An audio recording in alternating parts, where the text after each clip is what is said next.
Olá a todos! Na aula de hoje vamos falar um pouco de bioestatística e vamos explorar um pouco o conceito de medidas de correlação. Então, o que são as medidas de correlação? A correlação ela é o estudo simultâneo de duas variáveis quantitativas, que nesse caso vamos chamar de x e y. O objetivo é entender como elas se relacionam, como x e y se relacionam a partir do estudo.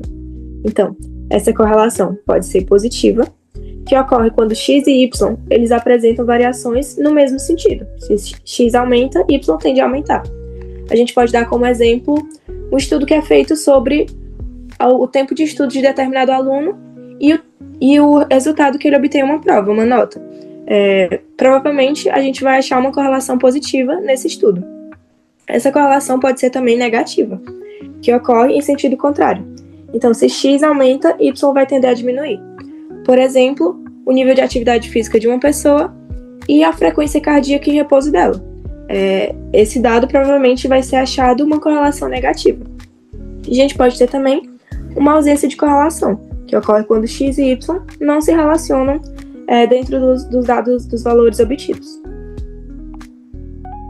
Sobre os gráficos de dispersão, para visualizar melhor essa relação entre duas variáveis, a gente utiliza os gráficos de dispersão. E o que é importante a gente destacar é que não é correto dizer que cada valor que aumenta, o outro aumenta também. O que a gente precisa dizer é que existe uma nuvem de valores que se concentrou em torno de uma reta que a gente vai chamar de linha de tendência. Então, nesse exemplo, a gente tem a variável independente x no eixo horizontal e a variável dependente y no eixo vertical. E esses pontos eles vão representar a nuvem de valores. E a linha tracejada vai representar a nossa linha de tendência. E a gente pode observar também a presença de um ponto que está bem fora dessa tendência. E esse ponto a gente chama de outlier, porque é o valor atípico.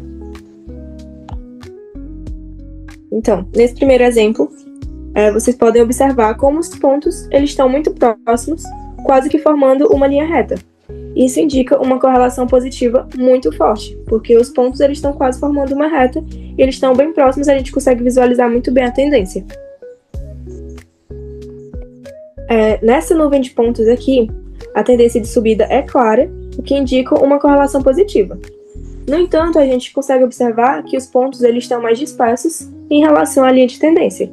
E isso sugere uma correlação positiva média, não é uma correlação positiva tão forte. Porém, a gente consegue observar, sim, que essa correlação é positiva.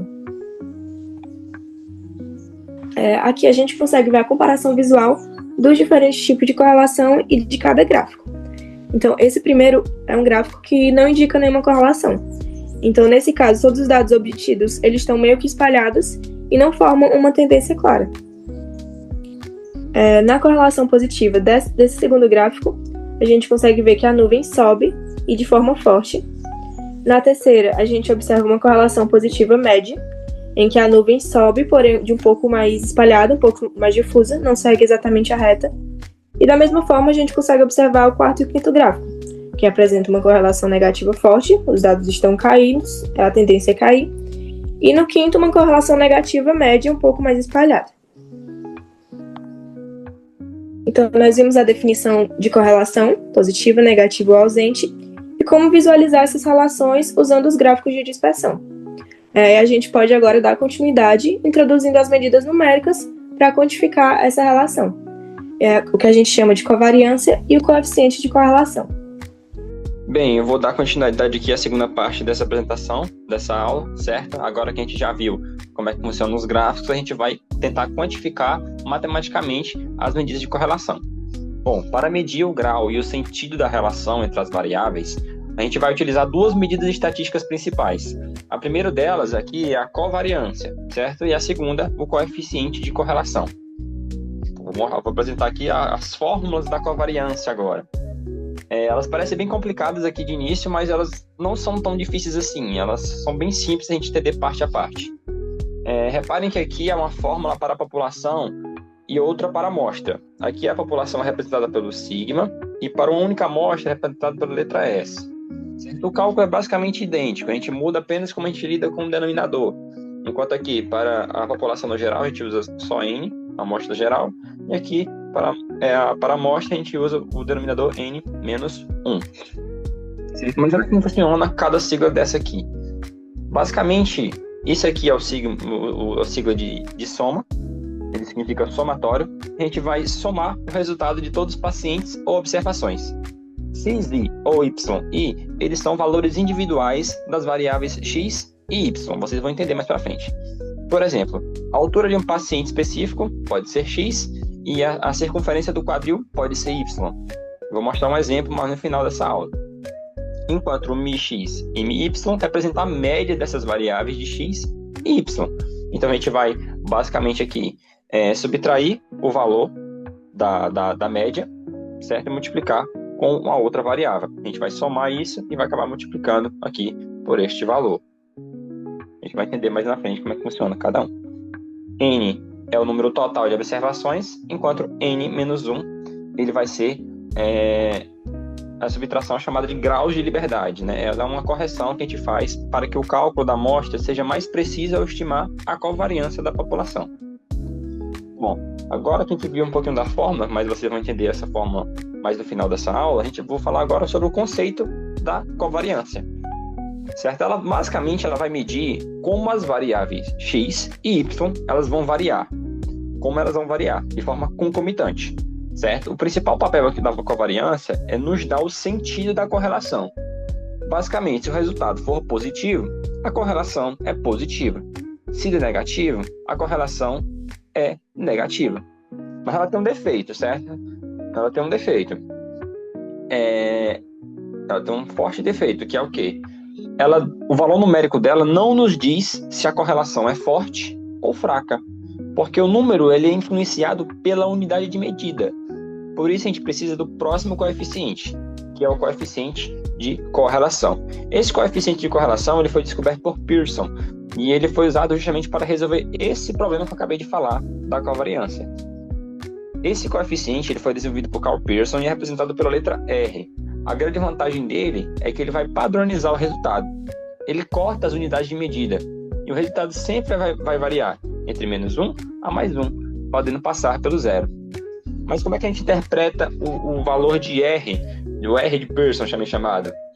Basicamente, a gente interpreta se o R for igual a -1, nós temos uma correlação perfeita negativa. Ou seja, um valor sobe e o outro valor desce, né, as variáveis. Se esse valor de R for igual a +1, ela vai ser uma correlação perfeita positiva. E se der zero? Se der zero, ela significa que não há correlação linear entre as variáveis. Uma coisa não tem nada a ver com a outra, uma variável não tem nada a ver com a outra. Então não há correlação entre esses dois sistemas, essas duas variáveis. Certo? E sobre a força da correlação, como é que a gente vai entender? Na vida real, raramente a gente vai encontrar um -1 ou +1 cravado, certinho. Então, como é que a gente vai entender esses valores que são quebrados, né? Por exemplo, 0,5, 0,35. Bom, ou menos 0,35 ou menos 0,5. Quanto mais próximo o valor estiver das pontas, ou seja, quanto mais próximo o valor estiver de -1 ou +1, a gente diz que a correlação é alta ou que é forte. Por outro lado, quanto mais o valor se aproxima do zero, dizemos que a correlação é baixa ou é fraca. Certo? E para concluir sobre esse entendimento do coeficiente de correlação. Bom, enquanto a covariância nos mostrava apenas o sinal positivo ou negativo, aqui o coeficiente de correlação ele é mais completo. É justamente o coeficiente de correlação que vai nos dar o grau e a magnitude dessa relação. É ele que nos confirma se a relação entre as duas variáveis é realmente forte e confiável. A gente tem um exemplo prático aqui de fácil entendimento. O que a gente tem aqui? Aqui nós temos uns dados simulados de um grupo de pacientes, certo? Em Teresina, do ano de 2007, em que X é a variável em metros da altura desses pacientes hipertensos e a variável Y é a circunferência do quadril em centímetros desses pacientes hipertensos. Bom, a gente tem aqui, por exemplo, o paciente 1, ele tem 1,44 m de altura e 105 centímetros de circunferência de quadril. O paciente 2, ele tem 1,43 m de altura e 93 centímetros de quadril. 1,45 de altura, 104 centímetros de quadril. Agora a gente pode usar aquelas fórmulas que eu mostrei lá do início, da covariância, certo? Também da coeficiente de correlação. Bom, para a covariância, se a gente usar aquela fórmula que eu mostrei lá no início, né, o S para XY, a gente vai obter o valor de menos 0,15. E o que quer dizer esse menos 0,15 da covariância? Bom, esse sinal negativo aqui, ele vai indicar que existe uma correlação negativa entre as variáveis. Ou seja, nesse pequeno conjunto de dados, quando a altura x em metros aumentar, a circunferência do quadril em centímetros tende a diminuir. E vice-versa, se a circunferência do quadril aumenta, a altura diminui. E para o coeficiente de correlação? Bom, para o coeficiente de correlação, o resultado nos deu menos 0,334. Isso nos diz duas coisas. O primeiro é a questão do sentido. Como o sinal é negativo, confirma que é uma correlação inversa, negativa. E a segunda coisa que nos diz é a magnitude.